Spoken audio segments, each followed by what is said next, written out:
Salut, c'est Guillaume Canet. Eh ben bonjour à toutes, bienvenue dans Avis désastreux, le podcast aux opinions discutables, mais qui pourtant les assume, et qui va les assumer bien comme il faut pour les 2 prochaines semaines, puisque vous venez de le constater, nous sommes de retour pour une 3e année, une 3e édition, à Cannes, au Festival de Cannes. Je suis très heureux de vous y retrouver. Il y aura donc des chroniques quotidiennes qui reviendront sur l'ambiance du festival, mais plus particulièrement sur les films. Et aujourd'hui, comme chaque année, je ne fais pas cette ouverture seule, puisque je suis entouré de Clément Caron. Bonjour Clément. Bonjour, ou bonsoir plutôt. Oui, et effectivement, nous enregistrons à 1h17 et ce podcast sort à 5h30. Rendez-vous compte le travail que vous nous demandez. Clément, pour celles et ceux qui te connaissent, nous avons déjà eu l'occasion de nous rencontrer l'année dernière. Tu as fait quelques épisodes. Exactement. Mais je vais quand même me permettre de faire comme d'habitude, c'est-à-dire une présentation de mon invité à travers sa bio Twitter. Et donc là, je vais lire les deux phrases qui sont écrites, c'est-à-dire j'écris des critiques pour LVSL Média, donc Le Vent se lève Média. Qu'est-ce donc, rapidement, qu'est-ce que c'est ? Eh ben, Le Vent se lève est un média d'analyse en ligne indépendant auquel vous pouvez accéder via son site internet lvsl.fr et qui est très fort dans les questions internationales, politiques au sens large, et qui développe aussi sa rubrique culture et notamment sa rubrique critique de cinéma. Ouais, voilà, qui, j'imagine, est une excellente rubrique. Mais bien sûr, bien évidemment. Bien évidemment. Et enfin, dernier court-métrage, Toute la beauté du monde. Est-ce qu'on avait déjà parlé l'année dernière ou pas ? Parce que je sais que tu réalises à côté, mais est-ce que c'est celui de l'année dernière ou c'est le nouveau entre-temps ? Oula, alors ça doit être le même, parce que j'en ai fait qu'un, donc a priori, il n'y a pas trop de doute. Non, c'était un court-métrage d'horreur que j'avais réalisé avec une petite équipe et qui a tourné dans quelques festivals et qui tourne encore un petit peu.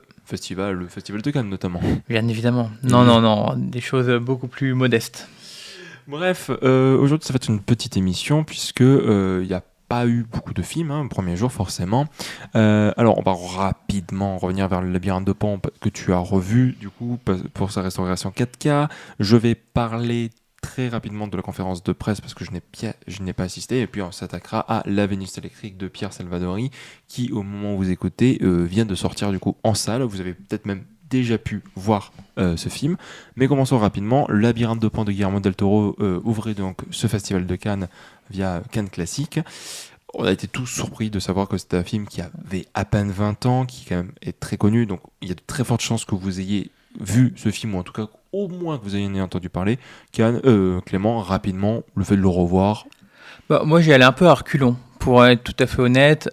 C'est un film qui m'avait plutôt plu, mais sans plus, voilà, pour le dire assez crûment il y a quelques temps. Et je m'attendais plutôt à voir en ouverture Les Diables de Ken Russell, qui est la restauration très attendue et qu'on retrouve dans une des plus petites salles du festival, ou on en a discuté un peu avant, Kill Bill, bien sûr, de Tarantino, qui sort en juillet, donc qui a priori serait prêt.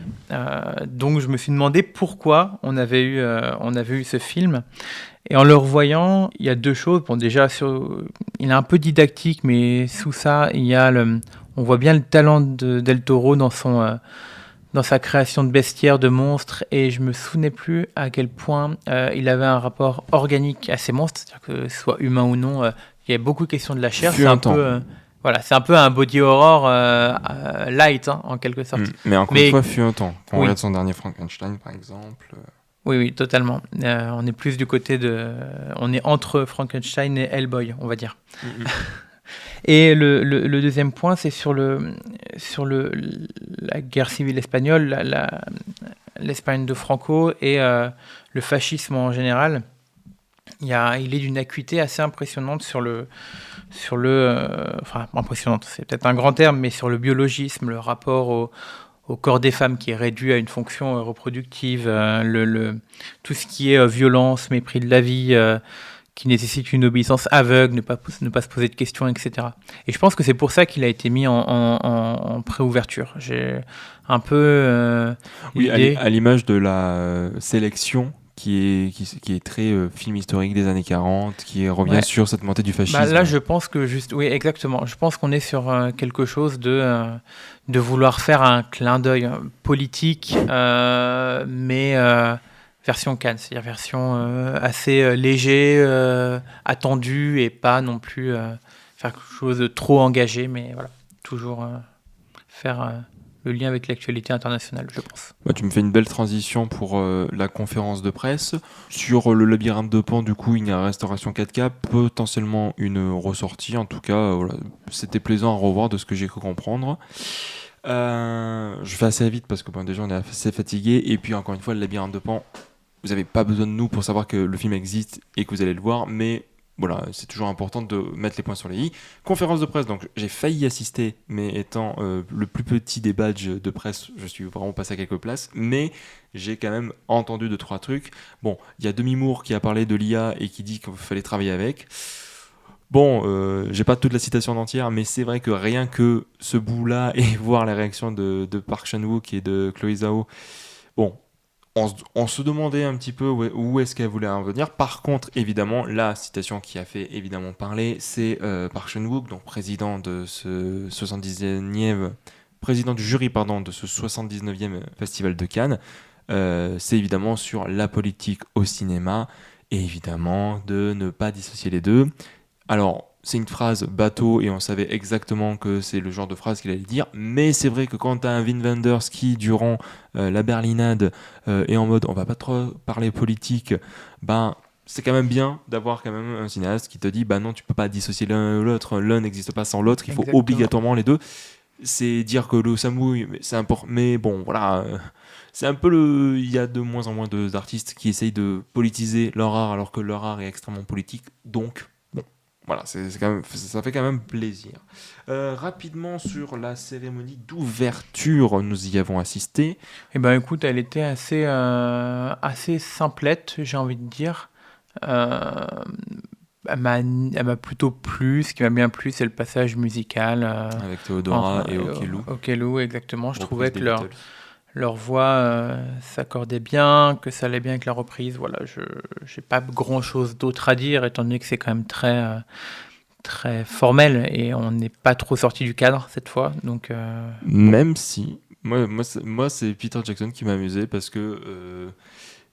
Alors, je vais pas dire que c'est un réalisateur asocial, je pense pas, mais ça m'a vraiment fait rire de voir à quel point il n'était pas à l'aise. Alors, pas rire en Oui. mode haha, il est pas à l'aise, c'est rigolo. C'est juste vraiment, il sortait complètement du cadre. Je ne sais pas qu'est-ce qu'ils ont fait pour réussir à le faire venir à Cannes, mais très clairement, il a pas trop envie d'être là. Ça le met absolument pas à l'aise. Et t'as envie de dire, bon, prends ton prix et va ailleurs. T'as besoin de ne pas rester ici. Mais bon, voilà. Pas grand chose à dire. Et Fonda qui avait envie de dire des choses et qui a dû se retenir un peu, mais qui on a dit un peu quand même. C'est vrai, c'est vrai. Mais bon, comme tu dis, maîtresse de cérémonie très chouette, petit discours ok, voilà. Moi, ça me fait penser au sketch Le Rêve avec Ken Kojandi et Navo, pour celles et ceux qui connaissent avec le violon. Bref. Mais venons à ce qui nous intéresse, à ceux qui vous intéressent, le premier film de cette compétition, à savoir donc La Vénus électrique de Pierre Salvadori. Alors je dis compétition, mais non, parce que c'est un hors compétition, comme depuis plusieurs années. Donc Frémo et Cannes continuent la tradition depuis 2021 d'ouvrir avec un film français. Donc La Vénus électrique, l'histoire d'un artiste qui s'appelle Antoine, qui a perdu sa femme et qui, par un concours de circonstances, va prendre Suzanne pour une médium et va essayer justement de lui faire rentrer en communication avec sa femme. Et de là, en fait, la renaissance de la création va arriver. Et Armand, son marchand d'armes, son marchand, pardon, d'art, excusez-moi, va bénéficier de ça pour justement continuer d'exploiter son talent.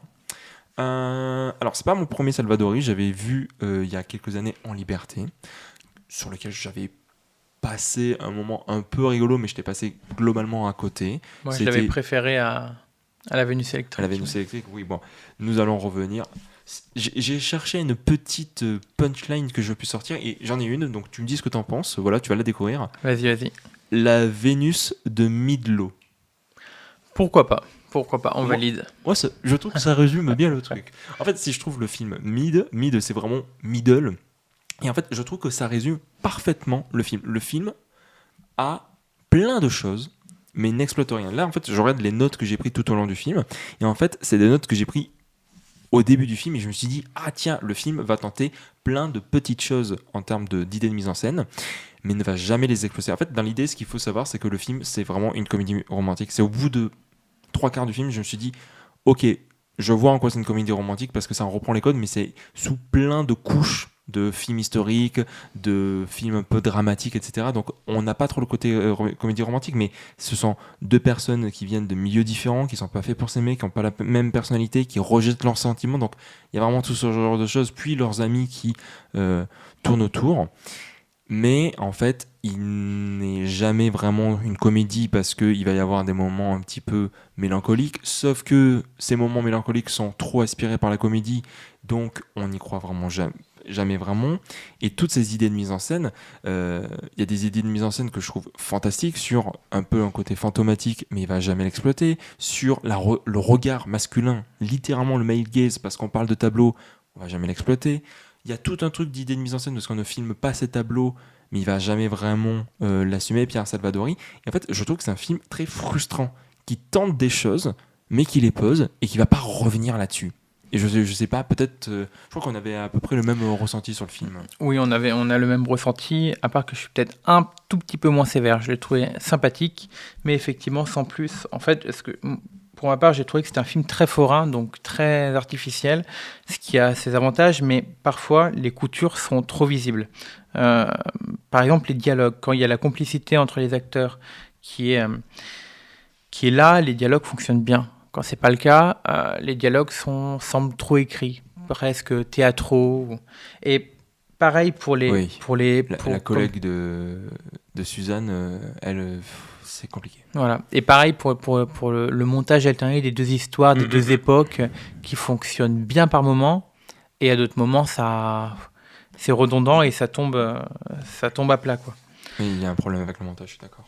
Et voilà. C'est un film globalement sur le travestissement de la réalité, de la manipulation. On est, sans le dire, sur des débats très contemporains avec l'intelligence artificielle, etc.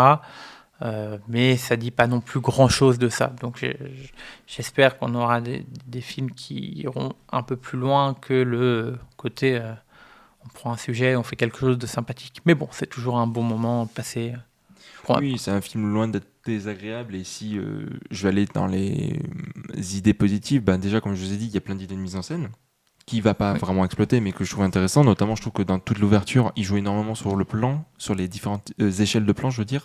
Il y a des choses qui se passent au premier plan, il y a des choses qui se passent au dernier, et des fois il fait relationner les deux, même si, encore une fois, il l'exploite pas, mais au moins je vois que c'est quelqu'un qui pense sa caméra, qui pense son cadre, qui pense le rythme. Je trouve que les acteurs s'en sortent bien, notamment.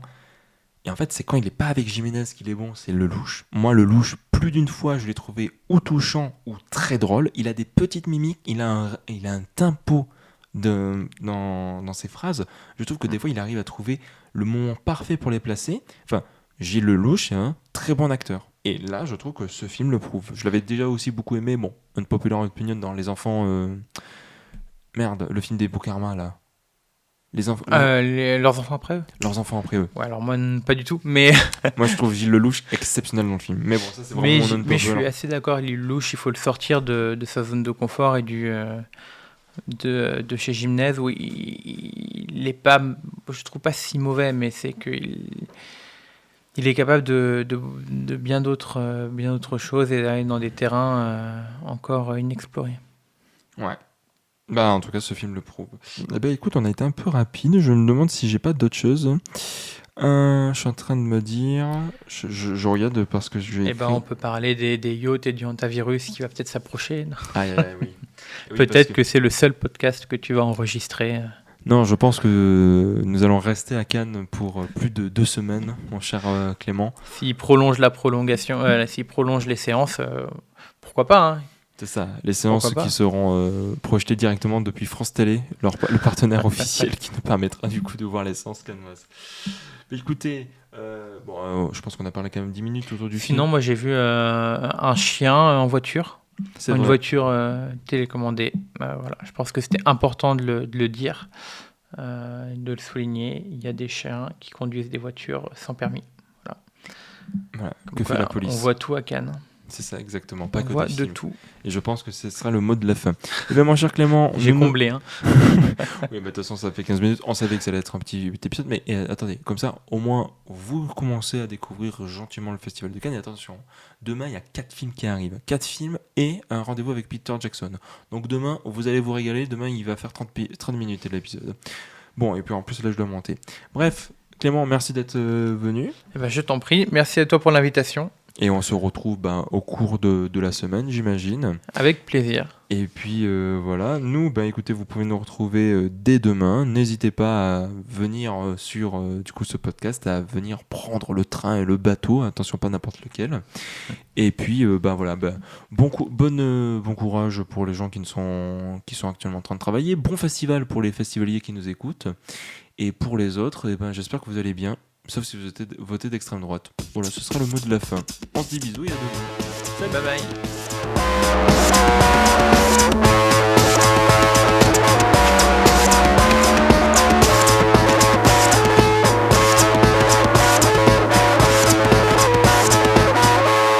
Oh, monde de merde. Ouais, moi aussi j'ai bien envie de le dire, monde de merde.